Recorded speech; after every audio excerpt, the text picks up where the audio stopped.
Thank you. Yeah, I think so. Listen, I think some of the numbers we as a group, but especially the players, have posted this season have been really impressive. But when it dust settles and we come back to reset to go again, they're probably going to go against us because it adds more pressure. The expectation goes up naturally at a club like this because we've done it in style, we've done it very early. But even when you do it and it's done, you still wait for this special day to be parked up next to this trophy, which is special to all of us, and we've worked ever so hard for it. The players deserve all the credit and the plaudits for it. They just need the guiding, and that's what we've done as a staff. We've given them a way of playing, an environment and a culture to grow and express themselves. And this fella next to me has been through more than most, so I'm ever so proud of him personally and the rest of his teammates, because they've given me absolutely everything and more. Andrew, I know you said you're all looking forward to watching our players lift the trophy. How was that moment? How was it getting your hands on it yourself? Listen, first and foremost, it was about James. He's been here at the club now for 5 years. He's more educated on it than me. He's had more feelings. He's been on a longer journey than me. When I first spoke to him, he was on just before his wedding or just after his wedding, and I remember our first conversation like it was yesterday. And the 3 years has been enjoyable. We've had to suffer at times, we've had some setbacks, but we've never lost belief that one day we'd get to this moment. And the important thing now is to use it as a launch pad. At this club you can't stand still, one's not enough. I've said it in yesterday's press conference, I still believe in that. We'll make the group stronger, we'll keep helping the lads, we'll reset these and freshen them up, because it's been a tough year for everyone. With the COVID, everyone's had to sacrifice a lot. The families have had to sacrifice a lot, the supporters more than anyone. So we want to share this moment and enjoy it for a few weeks and then reset and go again. James, you've been here, you've all the highs, all the lows, but does this make it all worth it? Yeah, everything, you know, all those years, the ups and downs, and to now sit next to this and to be with such an amazing group of people, staff, players, the club, the fans. You know, this is ultimately for the club and the fans, and I'm so proud of what we've achieved this season, but this is just a taste of it, and we want more for next season. So, you know, we're happy to have this, but we want more trophies next season, and that'll be alright. James, through the dark periods where things went wrong for you, did you ever feel that this day might never come, that this move just wouldn't work out?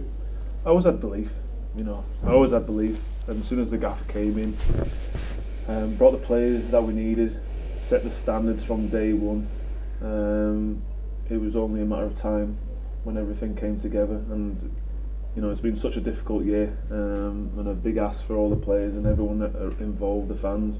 But I thought we handled it perfectly throughout the league campaign, and to go unbeaten and set records is an amazing achievement. But this is obviously a starting point for the group. You know, we've got to enjoy this moment. Then when comes next season, you know, we've got to push on and go again. Chris, how did you reboot mentally, time after time, James, to come back from setback after setback, and who are some of the people that have really helped you on that journey to keep coming back all the time? I think that's just me as a person. You know, I want to win things. You know, my family's been extremely close to us and like supported us. The gaffer supported us. You know, during the times that we've had, and it's been a massive help to us. And you know, it's to the boys as well. I've got a great group around us. A senior group with Griggsy, Dave, and Connor, boys that, you know, help my job and make it easier. And we all push each other along. And we knew this day was coming, but now we've had a taste of it. We've got to want more now. Steven, it's very, very rare for a Scottish team to go through a top flight season unbeaten. Does this one deserve to be respected as one of the great teams? I think it's happened 4 times, but only twice through a 38 game. The other 2 times was an 18 game league. Listen, it's a special achievement. It's very rare, and that's the reason why I'm so proud of the players, because they haven't come off the gas from a league point of view. The consistency levels have been ever so impressive. I got a really good feeling about pre-season on the back of last season getting curtailed. You know, we had Zoom calls, we had one-to-one unit meetings. We come back in pre-season and the focus felt different. and we got off to a real strong start at Aberdeen. I think that was a real key game to make a statement, and we did that. And we grew from that moment. And then the turn of the year, I think not having a winter break helped us because of the COVID. We couldn't go anywhere. It didn't make sense. It wasn't right to go anywhere. So we just needed a focus, and that was to play games and to have work. We're lucky to be able to come into work. There's some fantastic people who have helped us and supported us along the way. And then I think the Old Firm in January was a massive game. It was a big statement because we didn't play well in the game. And to not play well against your closest challenge and still win, that gave the players a lot of belief. So I think that was a big moment in the title race. Then we got through the winter months into Hibernian away, and we were behind the stand. It was freezing cold, and it was a big test for us. Did we have the character, did we have the desire, the mettle, the steel to come through a real tough away fixture? I remember us getting asked a lot of questions externally, but we always had the focus, next game's the most important one. And then we come through Hibs 1-0 win again. So you think Aberdeen away 1-0, Celtic at home 1-0, Hibs away 1-0.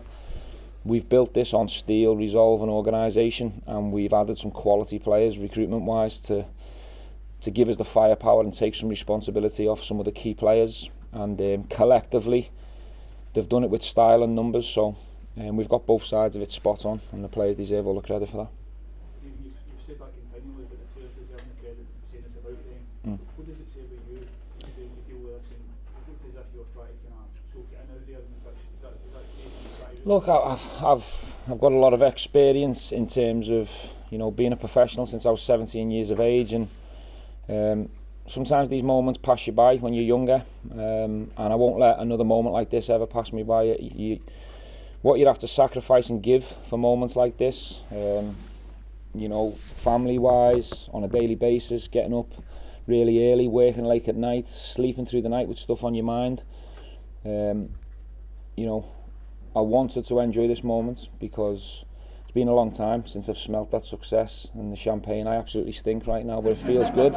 It feels really good, and I want more of it. I'm as hungry as anyone. It's in my DNA to go on and try and fight for more, and that's what I'll try and instill in my players, and that's what I've tried to do since day one, is get their mentality in the right place to win, and I believe I can help them do that.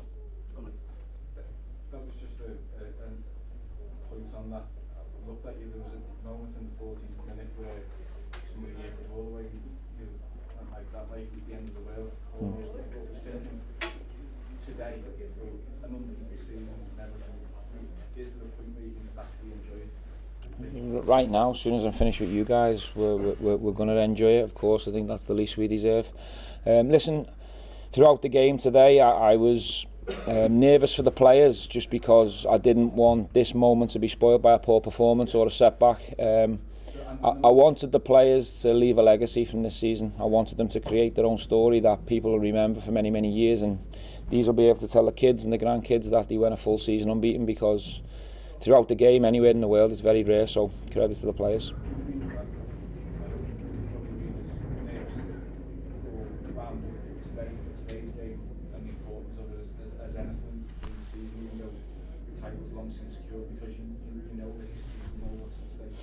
No, listen, there's been more times where I've had more butterflies and nerves and anxiety, trust me.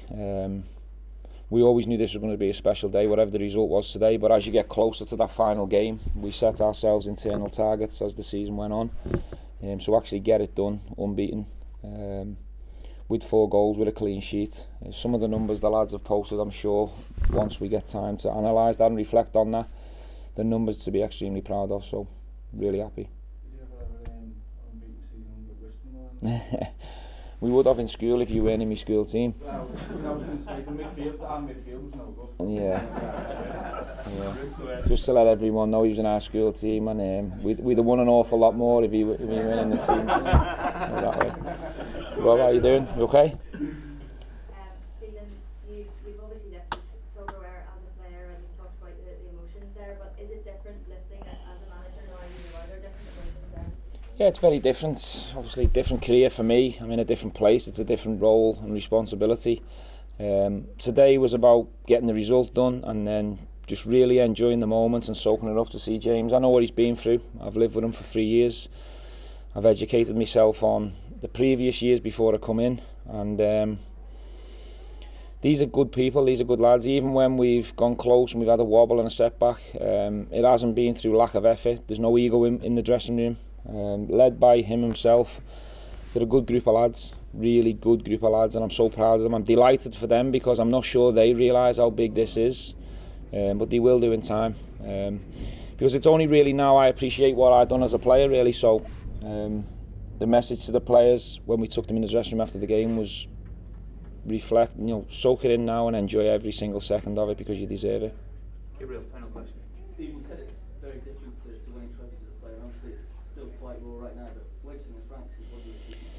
Look, right up there because I love winning, and that's me. That's my drive, that's my buzz, that's what I get out of bed for every morning. My family will always be number one in my life. Football will be number two, and I've still got drive, still got hunger to achieve more. But my playing days were different. It was with a different club, and I'm really proud of my playing days. But now it's about a different journey, and this is the first one, and I hope it's the first of many. And I'll continue to sacrifice and grow and learn and push myself and the group that I'm ever representing to achieve success, because that's what I love. That's my drug, that's my buzz. Thank you. Is it going to be difficult to keep a Steve together? What? Is it going to be difficult to keep a Steve together over the summer? The club's already said that financially it might have to sell one or two. Well, let me flip the question on you. If anyone wants to take them away from me, they best bring an army with them. Cheers, guys. Okay?